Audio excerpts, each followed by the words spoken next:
그러면 해외 직구 서비스를 노려야 되지 않을까라는 생각이 들거든요. 네, 왜냐면 해외 직구할 때 결제가 제일 애매하죠. 환율 막 네, 생각해가지고, 아, 이거 외화로 결제해야 되는데, 일단 카드, 뭐 이렇게 되는 카드로 이렇게 하고, 뭐 이렇게 하는데, 어쨌든 이래저래 불편하고, 그 안에서 구매자로서 뭔가 손해를 조금 봐야 되는, 한국에서 이제 해외 구매를 하는 상황에서는 조금 그런 부분을 감수해야 된다라고 생각을 하잖아요. 근데 네. BNPL이 만약에 그 부분을 잘 해결해 준다면,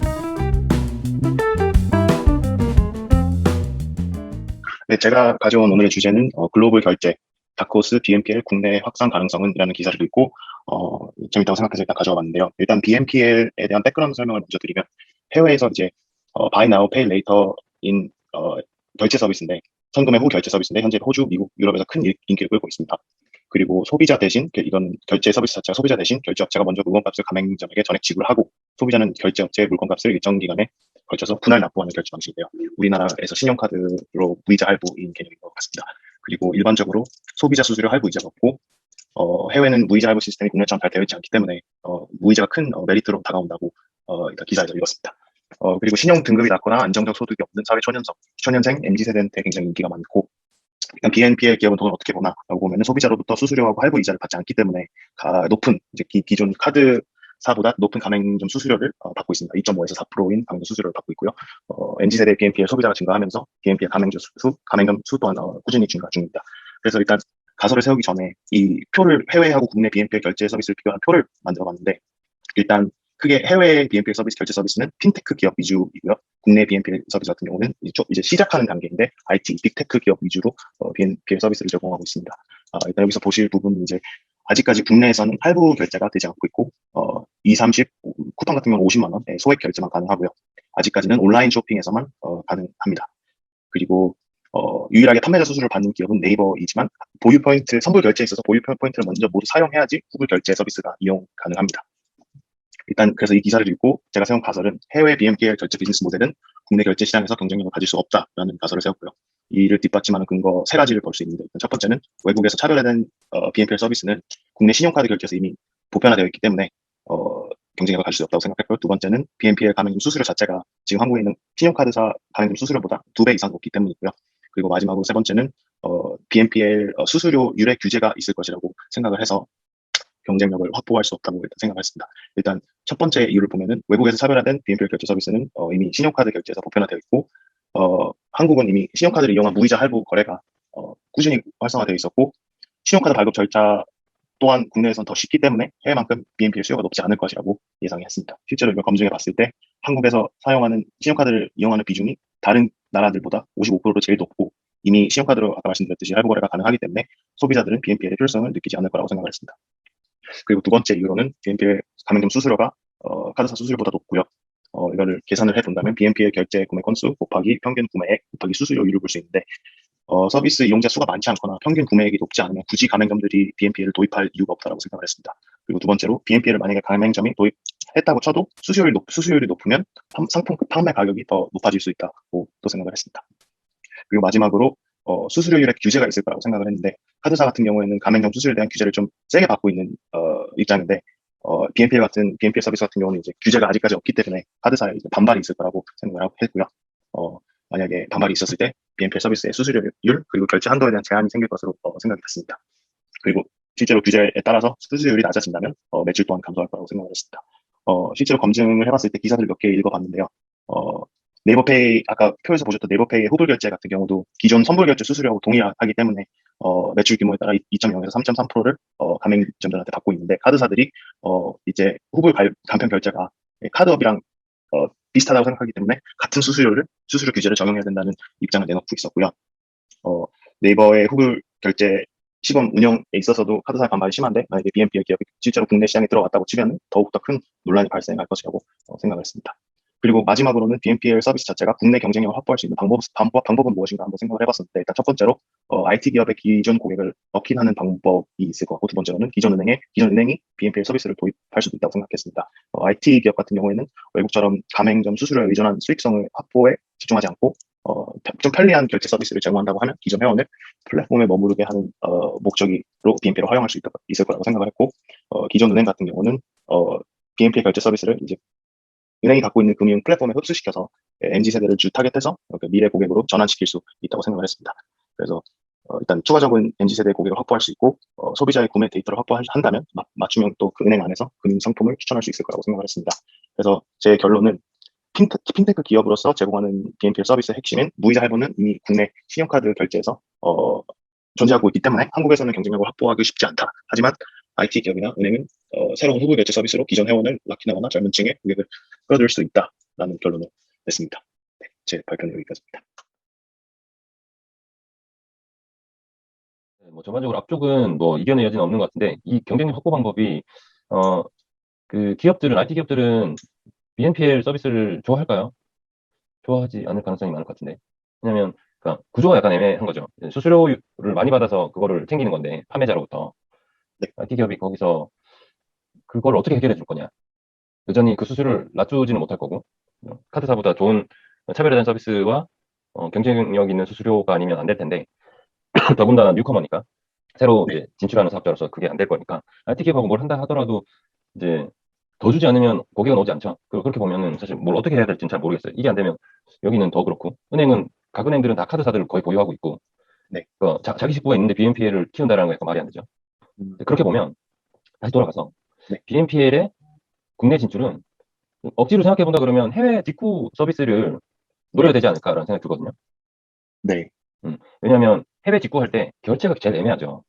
환율 막 네, 생각해가지고 아 이거 외화로 결제해야 되는데 일단 카드 뭐 이렇게 되는 카드로 이렇게 하고 뭐 이렇게 하는데 어쨌든 이래저래 불편하고 그 안에서 구매자로서 뭔가 손해를 조금 봐야 되는 한국에서 해외 구매를 하는 상황에서는 조금 그런 부분을 감수해야 된다라고 생각을 하잖아요. 근데 네, BNPL이 만약에 그 부분을 잘 해결해 준다면 음, 수수료 하나도 안 받고 결제 다 해결해 주는 거죠. 그리고 BNPL로서는 해외에서 성공했다면 해외에는 이미 가입되어 있는 많은 가맹점들이 있으니까 국내에다가 네, 판매하는 게 가능하잖아요. 그죠? 네, 네, 그래서 이미 가입된 가맹점 대상으로 추가 매출을 일으켜서 그냥 수수료가 더 나오니까 어쨌든 국내 진출한 거나 마찬가지죠. 국내 소비자들 중에 해외에서 구매하는 그 소비자들을 대상으로 서비스하면 되는 거죠.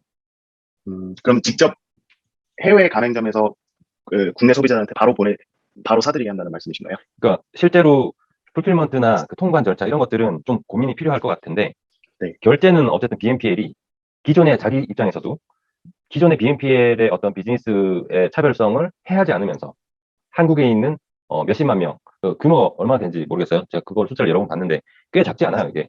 그 해외 직구를 네, 꽤 많이 하시더라고요. 연 네, 20%씩 성장하고 그러고 있는데 그 해외 직구의 물량을 확보할 수 있는 거죠. 추가적인 고객을 확보하는 거죠. 한국에 음, 있는 해외 직구 고객들을. 네, 그러면 한국에 있는 직구 고객들은 왜 BNPL을 쓰느냐? 카드 수수료 냈었는데, 안 내도 되네? 가 되는 거죠. 음, 아니면 그 카드 수수료라는 게 약간 애매한데, 해외 결제했을 때 뭐 나가는 비용이나 이게 뭔가 불이익, 그러니까 불이익이라고 하면 그렇지만 기존 카드사의 국내 카드의 해외 결제가 가능한 서비스를 썼을 때 뭐 이렇게 지불해야 되는 여러 비용들이 있다면 그게 없어지는 거니까. 음, 그리고 그 BNPL이 후불로 이렇게 해주니까 네, 그 측면에서는 소비자는 나쁘지 않지 않냐라는 거죠. 결제만 음, BNPL 거 쓰고 다른 통관이나 이런 거는 원래 하던 대로 그냥 해도 상관없는 거죠. 그렇게 치면 BNPL은 해외 직구 관련된 서비스를 하는 사업자와 제휴를 해야 되겠네요. 우리하고 하면 너네 고객들은 더 편리해져, 결제가. 음, 할부이자가 없잖아. 이렇게 되는 거죠. 네. 음. 할부이자 없는 거 말고 딱히, 딱히 없네요. 그 서비스의 어떤 차별점이. 네, 근데 외국 같은 경우는 실제로 신용카드에서 할부 이자가, 그러니까 무이자 할부의 결제가 없기 때문에 약간 최소 금액만 지불하고 그 나머지 밸런스에 대해서 계속 이자가 쌓이는, 그런 시스템이기 때문에 그렇죠. 실제로 이게, 네, 처음 음. 도입했다고 보시면 될 수 있을 것 같습니다. 네. 네. 그러면 해외 직구를 하는 한국민들 중에서, 한국 소비자들 중에서, 어, 해외 직구를 하기 때문에 할부이자는 내야 된다. 뭐그 정도 생각하고 있던 분들은 좋아할 수 있겠네요. BNPL 네. 쓰면 할부이자 안 내는구나. 그렇게 네. 해서 이제 지불하면서 쓸 수 있는 거죠. 근데 네. 국내는 사실 써야 될 이유를 잘 못 느끼죠. 네. 근데 할부이자도 무이자가 이제 그렇게 막 많은 비중으로 많이 제공되지 않고 있다면 국내에서 네. 그게 조금은 뭐 메리트로 들어올 수 있는데 그거보다 다른 쪽에서의 그러니까 이걸 뭐라 그러죠? 그 트랜잭션이 일어나기에 좀 배려가 있는 것 같아요. 예, 넘어오기 힘든 것 같아요. 카드사의 어떤 편의성, 카드사가 네. 주는 여러 가지 서비스 네. 이런 거에 비해서 BNPL이 약간 빈약하긴 하네요. 혹시 국내 BNPL, 이게 IT 기업 위주로 이제 제공하는 국내 BNPL 서비스 같은 경우 어, 네. 어떻게 생각하시나요? 그러니까 이게 궁금해서. 정확하게 네, IT 기업에게 BNPL로 들어간다는 얘기는 쿠팡 같은 데 네. BNPL이 들어간다는 얘기인가요? 쿠팡에서 BNPL 서비스를 제공을 하는 상태고요. 지금 또 50만 원 한도가 있고 이제 로켓 음, 배송, 그러니까 쿠팡이 직접 매입한 상품에 대해서만 어, 50만 원 한도를 줄 수 있는, 그러니까 외상 거래 음, 개념이라고 보시면 음, 됩니다. 음. 그리고 네, 네이버페이 같은 경우도 일단 후불 결제를 가능하게 해주고요. 일단 기존 포인트를 다 이미 쓴다 들어가 하면. 있다라고 하면 그게 더 네, 확산될 거냐 아니냐를 판단해야 될 것 같은데 네, 저는 약간 제한적이지 않을까? 왜냐하면 한국은 정말 신용카드가 많이 보급되어 있고 신용카드가 주는 여러 가지 혜택들이 꽤 많은 나라인데 네, 그 신용카드의 그 조건 중에 하나가 어느 정도 결제액 이상일 때 굉장히 서비스의 질이 높아지잖아요. 네, 근데 여러 신용카드를 써다 보면 이제 일정 이상 금액으로 결제를 해야 이제 그 서비스 쓰게 되는데 BNPL로 했을 때는 그냥 무이자 할부만 된다라고 하면 무이자 할부 때문에 BNPL을 적극적으로 쓸 것인가? 그리고 굉장히 많은 고객층으로 확대될 것인가? 저는 그렇지 않을 것 같거든요. 바잉 파워가 있는 개인 구매 고객들은 여전히 카드사의 서비스를 쓸 것 같다. 무이자 할부가 별로 필요가 없구나. 무이자 할부를 받을 수 있을 만큼 거래액이 있는 경우가 더 많지 않을까라는 생각인 거죠. 음, 뭐 무이자 할부가 얼마나 파워풀한 건지 제가 잘 몰라서 그런데 뭐 어떤 분들은 그럴 수 있죠. 아, 무이자 할부 준다 그러면 무조건 쓰는데 지금 내 카드에서 주는 게 하나도 없어. 그 비중이 굉장히 높으면 그러면 이제 BNPL이 좀 더 확산이 될 수는 있겠죠. 네, 근데 그 안에서도 또 생각해야 되는 거는 BNPL은 그러면 그런 분들 무이자 할부 자체도 되게 소중하다라고 느끼는 분들은 바잉 파워가 높지 않은 소득이 높지 않은 분들일 가능성이 있고 아, 소득이 네, 높지 않다면 디폴트에 우려가 있다. 그죠? 예. 네, 그거를 감내하고 지금 높은 수수료를 받아내겠다인 거니까. 그죠? 음, BNPL의 비즈니스 모델이 가맹점으로부터 수수료를 높게 받는 이유가 야, 내가 이렇게 결제 응? 될지 안 될지도 모르는 거 내가 먼저 내주고 너네들 트랜잭션 일어나게 해주잖아. 그래서 수수료 내놔야지. 이거잖아요.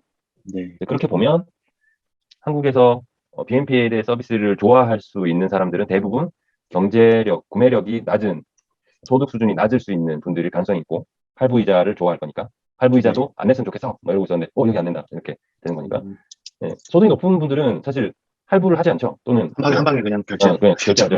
네, 일시불로 해주세요. 이렇게 하는 거죠. 근데 네, 또 거래액이 크면 무이자 할부가 굉장히 많이 돼요. 기존에 뭐 삼성카드나 현대카드나 무이자 할부를 기본적으로 많이 꽂아주죠. 네, 그렇게 보면 무이자 할부 해준다고? 그럼 내가 옮겨가야겠어 하는 분들은 구매력이 낮을 거다. 그러면 그 뭐죠? 결제 나중에 네, 돈을 갚는 게 잘 안 될 수도 있다. 그랬을 때 BNPL은 가서 이제 그거를 어떻게 관리할 건지 그런 리스크와 비용도 있잖아요. 네. 그러면은 못 받아들이는 돈에 대한 음, 리스크가 크죠. 그렇죠. 네, 쿠팡이 그래서 50만 원 한도를 걸어놨을 거라고요. 네, BNPL이 나중에 어떻게 될지 모르는 건데 이렇게 생각하고 걸어놓고 있을 것도 같고 네, 아직 구매력이 없는 이렇게 소득이 없는 누군가가 이제 BNPL을 쓸 가능성이 많다라는 관점에서 보면 그렇게 막 확산될 것 같지는 않다는 거죠. 소득이 높지 음, 않고 소득이 없는 분들이 쿠팡에서 막 엄청난 거래액을 발생시키지는 않을 거잖아요. 네, 맞습니다. 음.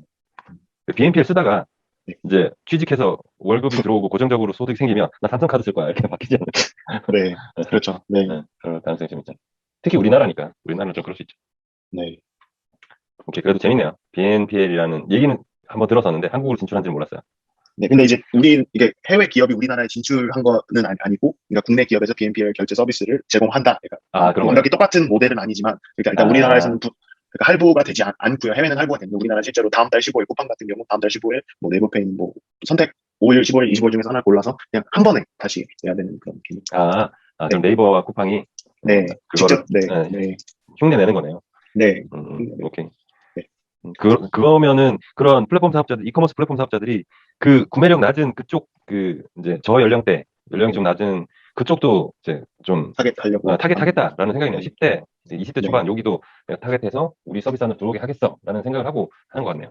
다 끌어보겠다 이런 개념인 것 그렇죠. 같습니다. 네, 왜냐하면 네. 실제로 쿠팡이 10대한테는 비중이 높지 않더라고요. 아, 지그재그랑 거의 비슷비슷해요. 네. 지그재그는 그거잖아요. 패션 그거잖아요. 플랫폼이잖아요. 이커머스 플랫폼인데 잘 몰랐습니다. 네. 근데 그 지그재그라는 데가 10대에서 굉장히 인기가 있는데 그거는 카테고리 때문에 그런 건데 쿠팡이 보니까 카테고리로는 쟤네들 이길 수 없구나라고 생각했겠죠. 10대 때문에 카테고리를 바꿀 수는 없으니까. 그런데 네. 결제로 우리가 좀 더 10대들을 끌어들여야겠다 이런 생각을 하고 이제 BNTL, BNPL 네네. 서비스를 냈지 않았을까 그런 네. 생각이 드네요. 진출한 그런 게 가설을 아니고 세워봤어. 네, 그런 가설을 세워봤어요. 네. 오케이.